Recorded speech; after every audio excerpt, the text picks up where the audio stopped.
C'est devant une légion hétérogène des professionnels de médias, nationaux et internationaux, que le Premier ministre Augustin Matata Ponyo Mapon a fait ce jeudi 7 décembre 2012 le point de la situation politique et économique de la République démocratique du Congo, les membres du gouvernement présents. L'insécurité hante la province du Nord Kivu. L'œuvre est du groupe armé Force Négative dit M23 depuis 8 mois.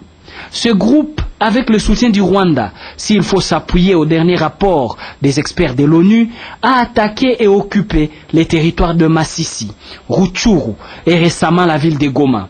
Dans leurs opérations, les éléments du M23 n'ont pas épargné les biens des particuliers et de l'État, à relever le Premier ministre Matata Ponyo à la presse. Des actes ignobles et répréhensibles sont à charge de ces éléments pendant seulement 11 jours de leur occupation du chef-lieu de la province du Nord Kivu. Ils ont violé à Goma, tué, enlevé, torturé et pillé même les engins de l'office des routes servant à l'aménagement des voies d'intérêt public. Consternation. Mais hélas, le président de la République, Joseph Kabila, et le gouvernement de la RDC ne ménagent aucun effort, tant sur le plan politique, diplomatique que militaire, pour restaurer la paix et la sécurité au Nord Kivu. C'est dans cette optique que les rebelles ont d'ailleurs quitté Goma, où la vie vient de reprendre, bien que timidement. S'agissant de la situation politique, nous voudrions vous informer que la situation évolue plus ou moins positivement dans le Nord Kivu et principalement dans la ville de Goma. Comme vous le savez, ça fait près de 8 mois que le groupe dit M23 avait, avec le soutien du Rwanda, tel que confirmé par le dernier rapport du groupe d'experts sur l'attaque de la ville, attaqué donc la ville de Goma. Au jour d'aujourd'hui, ces mouvements s'est donc retiré de la ville, le centre, mais après y avoir commis beaucoup de viols, beaucoup de pillages, beaucoup de tortures, après les 11 jours qu'ils ont passés dans le chef-lieu de notre ville, chef-lieu de la province du Nord Kivu. Il y a lieu de signaler que face à ces tableaux sombres, le chef de l'État ainsi que le gouvernement n'ont ménagé aucun effort pour le rétablissement de la paix et de la sécurité dans cette partie du pays. C'est ainsi que le chef de l'État a fait plusieurs fois le déplacement en Ouganda, et plus précisément dans le chef-lieu de ce pays, à Kampala, où le 20 novembre 2012, il y a eu ce sommet de chefs d'État qui est abouti aux conclusions principales ci-après. D'abord, on a exigé le retrait de la rébellion de la ville, et ça sans contrepartie. Aujourd'hui, ils sont sortis. On a exigé le retour des éléments des forces armées congolaises, ce qui est chose faite aujourd'hui, du moins dans un premier temps pour un bataillon qui est arrivé le 2 décembre. On a aussi exigé la réouverture du trafic aérien et la Kistre, ce qui est fait aujourd'hui. Il y a aussi la reprise des activités économiques et financières dans l'ensemble de la ville. Les banques ont réouvert, les écoles ont réouvert, la Banque centrale a réouvert. Donc, la vie a repris, timidement mais sûrement. Il y a encore certainement quelques réglages à caractère sécuritaire pour une ville qui a été assiégée pendant plus ou moins 11 jours. Toujours dans le cadre de cet accord tripartite de Kampala, comme vous le savez, il y a des pourparlers qui devront commencer entre la partie gouvernementale et les mouvements dits M23. Du côté congolais, il y a non seulement le gouvernement qui est en charge et donc le leadership de la délégation, mais il y a aussi les représentants de l'Assemblée nationale, représentants du Sénat, représentants de la société civile, principalement du Nord et du Sud Kivu, qui, comme vous le savez, sont des provinces meurtries par cette guerre. Nous attendons donc, pour l'essentiel de ces pourparlers, les clarifications sur l'évaluation de l'accord du 23 mars 2009, qui, comme vous en doutez, ont constitué le facteur principal du déclenchement de la dite rébellion il y a près de 8 mois.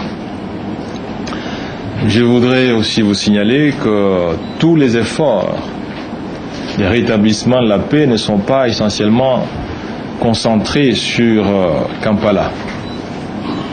Aujourd'hui, il y a des travaux préliminaires qui se tiennent en Tanzanie dans le cadre de la SADC, où les chefs d'État devront aussi se réunir toujours sur cette question de la sécurité à l'est de notre pays.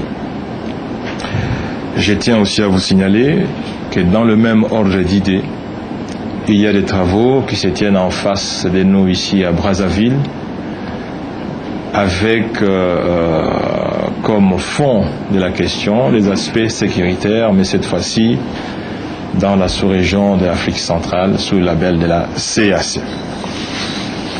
C'est autant vous dire, mesdames et messieurs les ministres, mesdames et messieurs les journalistes, que la question de la sécurité dans notre pays n'est pas prise en charge uniquement par les responsables politiques de ces pays.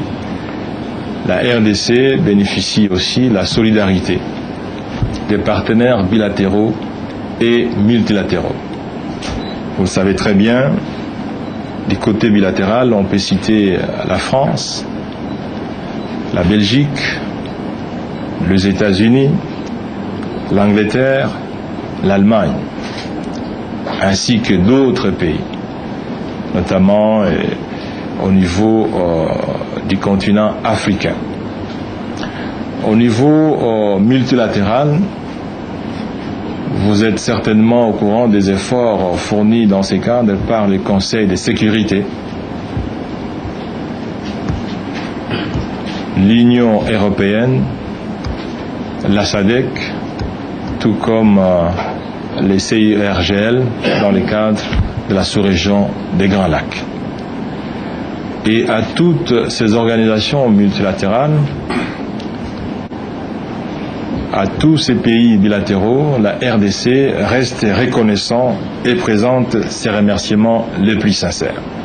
Quant au deuxième point de la situation économique et financière, le chef du gouvernement a souligné que la stabilité macroéconomique est soutenue, une gestion budgétaire orthodoxe et de meilleures perspectives de croissance économique projetées à 7,2% à fin décembre 2012 contre une moyenne de 6,9% l'année dernière. Et les réserves internationales sont de l'ordre de 1,674 milliard $. C'est censé passer du financement d'autres projets de développement. Le deuxième point, c'est le point économique, sur lequel nous avons évidemment moins de problèmes. parce que la situation économique reste sous contrôle. Je voudrais vous dire qu'à fin novembre 2012, la stabilité macroéconomique reste consolidée et le train des réformes vigoureuses est en marche. Les résultats macroéconomiques sont très éloquents là-dessus. S'agissant du taux d'inflation, considéré comme l'un des thermomètres de la santé économique d'un pays, nous sommes à fin novembre 2012 à un taux d'inflation de 2,63%. La projection à fin décembre 2012 se situe à plus ou moins 2,85%. C'est dire, mesdames et messieurs de la presse, que pour la première fois, la RDC pourra terminer l'année avec un taux d'inflation inférieur à 3%. Une telle performance remonte aux années 76.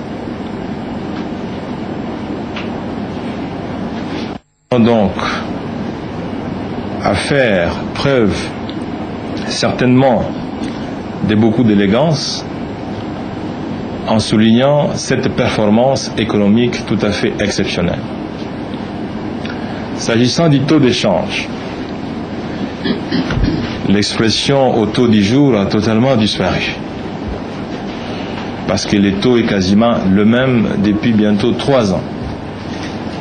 Le franc congolais aujourd'hui il est même plus fort qu'il l'était en février 2010, où les taux étaient de plus ou moins 924 francs congolais les dollars au cours indicatif.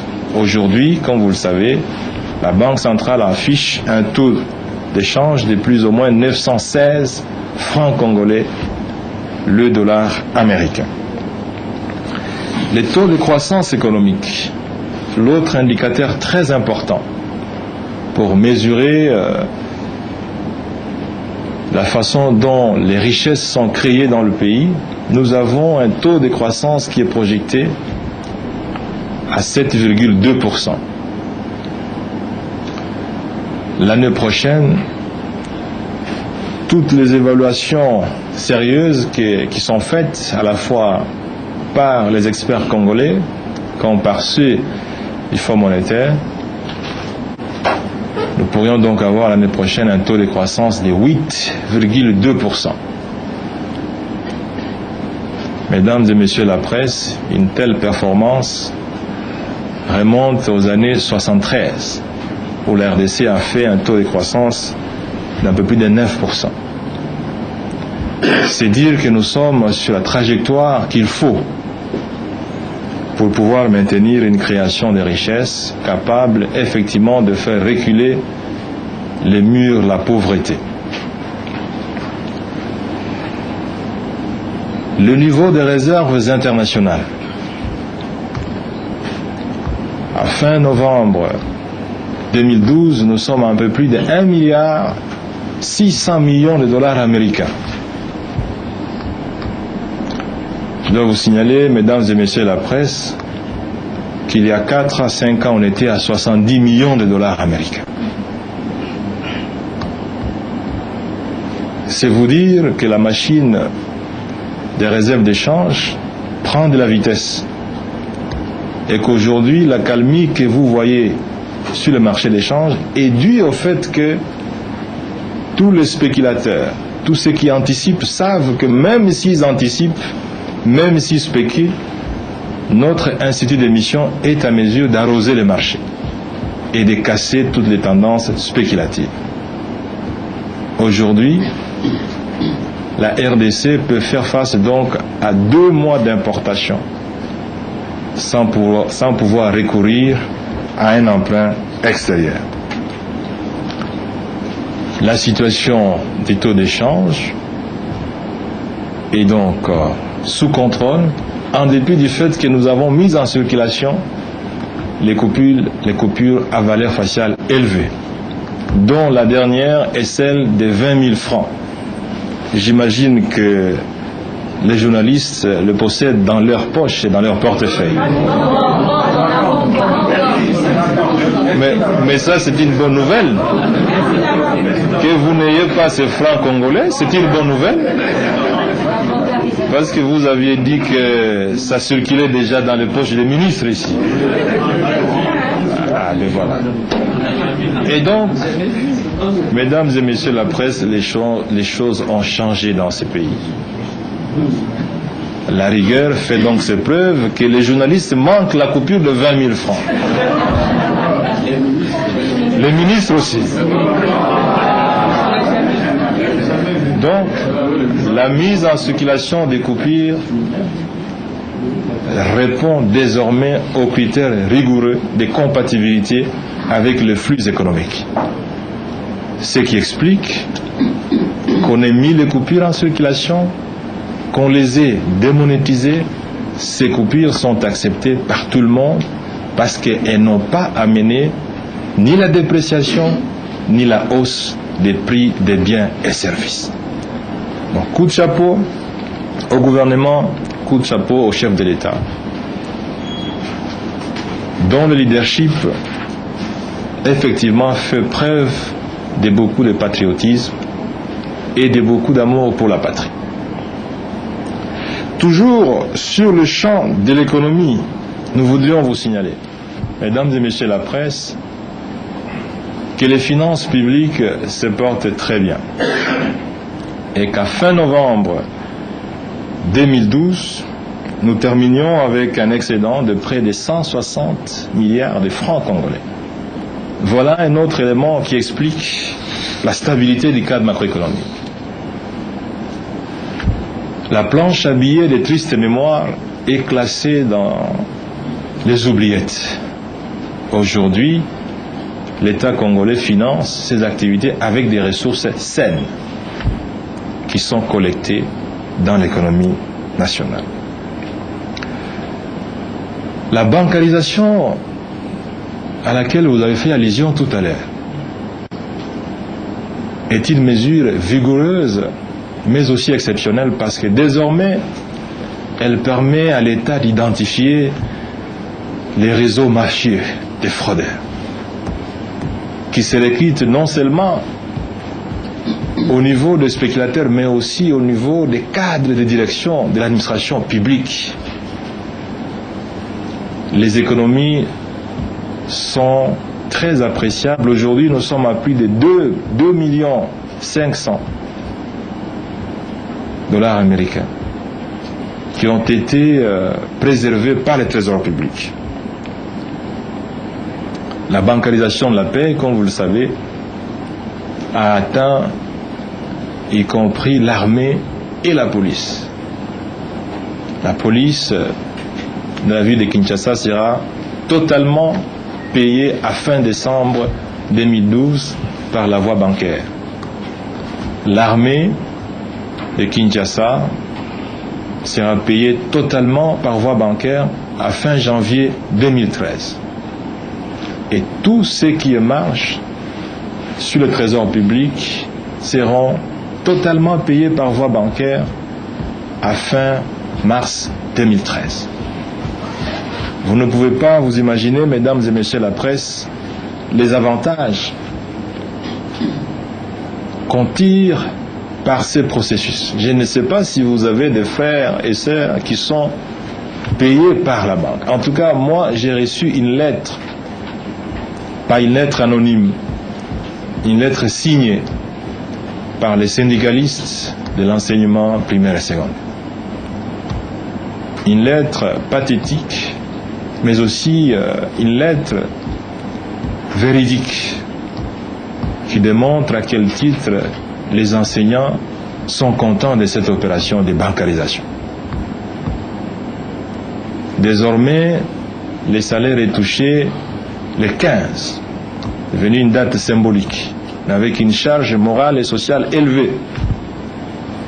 Désormais, l'entièreté des salaires est touchée. Il n'y a plus de diminution de 5 000 francs, de 10 000 francs.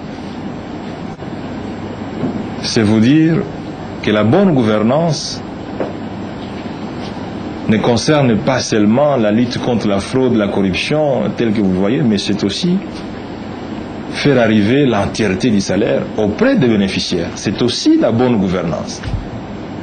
Lorsqu'un enseignant, lorsqu'un fonctionnaire, systématiquement, pendant des années, ne touche pas l'entièreté de son salaire, n'est-ce pas une mauvaise gouvernance? Mais aujourd'hui, nos frères et sœurs sont donc conscients que les efforts du gouvernement leur permettent de réaliser l'entièreté de leur salaire à la fin de chaque mois, mais aussi à une date précise. Ce n'est plus le salaire à une date à l'improviste, c'est le 15. Pour terminer, mesdames et messieurs la presse, nous voudrions vous dire que votre gouvernement est un gouvernement dont les actions sont axées sur les développements à moyen et long terme. Nous ne voulons pas faire de la politique spectacle. Nous voulons, ensemble avec les membres du gouvernement ici présents, travailler sur le moyen et long terme, c'est-à-dire poser les bases solides d'une relance économique durable. C'est la raison pour laquelle, vous l'avez entendu, sur base des fonds publics, nous avons lancé ce qu'on appelle le Fonds de réunification routière nationale, avec l'objectif de relier l'ensemble des chefs-lieux de province au niveau national, mais aussi de relier des routes d'intérêt régional, mais aussi des routes d'intérêt local. D'ici une année, 2 ans, vous devrez être à mesure de quitter Kinshasa pour rejoindre Lubumbashi, Mbandaka, Kisangani, Chikapa, par véhicule, comme ça n'était le cas vers les années 60. Le ministre des ITPR, je ne sais pas s'il est présent ici, dispose déjà, il peut le témoigner, dans son compte de près de 44 millions de dollars, qui ne sont pas dans les comptes du Trésor, mais qui sont dans son compte. Vous dites, où est-ce qu'il a eu ça? Mais c'est sorti de la banque centrale et c'est mis dans un compte, dans une banque privée. Ça ne se trouve pas dans son bureau. Ah, vous pensez qu'il a ça dans le bureau? Non. Ça ne fonctionne plus comme ça. Et même le décaissement, ce n'est pas seulement sa signature. Il y a un comité transparent. Et il y a des comptes qui doivent être rendus à la fin de chaque mois. Et il y a un audit qui doit être fait pour s'assurer qu'effectivement, les ministres des ITPR utilisent ces fonds de manière rationnelle. L'éducation, mesdames et messieurs la presse. Nous tous, si nous sommes ici, nous nous entendons très bien en français, parce que nous tous, nous avons étudié. Ce gouvernement, votre gouvernement, vient de doter le ministère de l'EPSP d'un fonds de départ de 20 millions de dollars américains, qui sont déjà dans les comptes de l'enseignement primaire et secondaire. Ces fonds de départ, qui vont être réalimentés certainement, c'est pour que nos écoles puissent prendre le visage humain, qu'on achète des tôles, qu'on fabrique des bancs, qu'on achète des livres, que des programmes d'instruction, des enseignants, des mises à jour des compétences. L'éducation, c'est la fondation. Et ces gouvernements, avec l'ensemble des ministres ici présents, pensent qu'il faut que l'éducation devienne le socle du développement. Ce fonds va être aussi géré de manière rationnelle et rassurez-vous. Mesdames et messieurs la presse, vous savez que le problème de transport avec le bus surnommé Esprit des morts, le gouvernement a pris la responsabilité de commander dès son entrée en activité 200 bus. Le ministre des Transports est avec nous ici. Ce matin, je faisais le point avec lui. Il nous a dit les 45 premiers bus montent dans le bateau le 15 décembre. Les 45 premiers bus. Le deuxième lot, le 20 décembre. C'est combien le deuxième lot? 60. Voilà. Deuxième lot, 15 bus, le 20 sont mis dans le bateau. Au mois de janvier, vous aurez déjà ici 60 bus, marque Mercedes, de première qualité, pas de seconde zone. Climatisé. Avec musique. Donc, c'est pour vous dire, mesdames et messieurs, que nous travaillons dans la durée et avec moins de bruit. Les bus seront là, vous le verrez. Vous êtes certainement au courant, la même rigueur nous a permis de relancer la SOFIDE, la Société Financière de Développement, qui est restée en veilleuse pendant plus de 10 ans. Votre gouvernement a placé près de 10 millions de dollars américains et selon les dernières informations que nous avons, la SOFIDE commence à travailler. Et nous vous informons que nous allons davantage réalimenter la SOFIDE. Non pas parce que nous aimons ceux qui travaillent à la SOFIDE, mais parce que le développement ne peut pas se faire sans institutions de développement. Nous devons avoir des institutions de développement. Nous devons avoir des banques agricoles. Aujourd'hui, la SOFIDE a commencé à accorder des crédits à moyen et long terme que les banques commerciales ne peuvent pas accorder parce que ce sont les banques destinées aux opérations à court terme. Voilà pour la situation économique. Venons-en à ces dossiers de programme avec le Fonds monétaire. Je vois que vous étiez en attente, n'est-ce pas?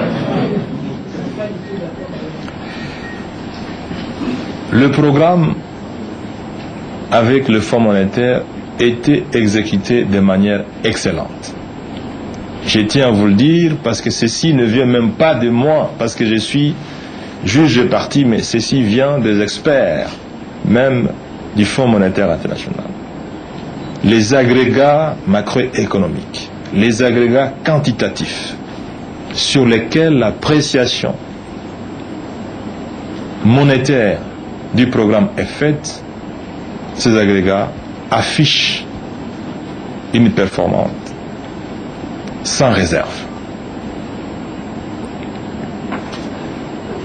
Mais il se pose certainement quelques problèmes de gouvernance dans le secteur minier,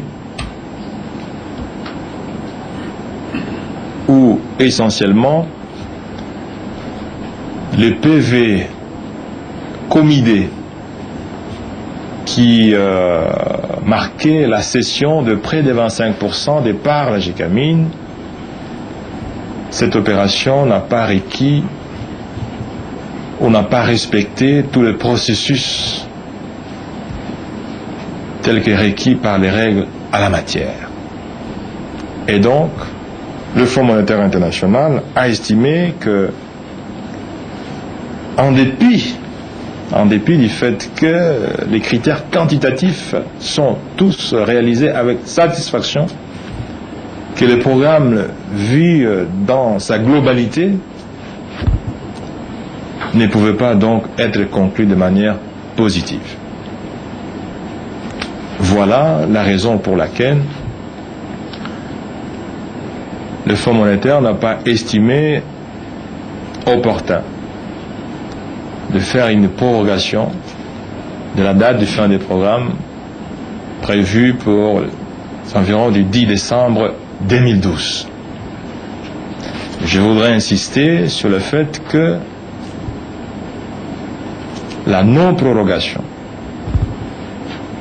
la non-réalisation, la 4e revue, 5e revue, 6e revue du programme n'est pas due au fait que, du point de vue macroéconomique, du point de vue réforme structurelle, le gouvernement, votre gouvernement, n'a pas respecté les critères. Tous les critères ont été respectés, que ce soit dans la gestion macroéconomique, que ce soit dans la réalisation des réformes structurelles. Voilà pourquoi nous avons estimé au niveau du gouvernement que la décision du Fonds monétaire était disproportionnée. Parce que l'esprit du programme, la lettre du programme a été respectée. Mais qu'à cela ne tienne, nous, au niveau du gouvernement, nous tenons à vous dire que notre volonté, notre détermination à poursuivre l'exécution du programme au mieux des intérêts de l'ensemble de la population reste en vigueur. Nous allons continuer avec une gestion rigoureuse des finances publiques. Nous allons continuer avec l'amélioration de la gouvernance économique, parce que c'est important pour améliorer notre classement Doing Business l'année prochaine. Nous allons continuer avec l'amélioration du climat des affaires, parce que c'est important pour que les investisseurs viennent dans ces pays. Nous allons continuer avec notre programme d'investissement public. Parce que, comme vous le savez, le développement du pays est fonction principalement de la détermination, de la volonté des citoyens. Et non pas de la volonté et la détermination de l'extérieur.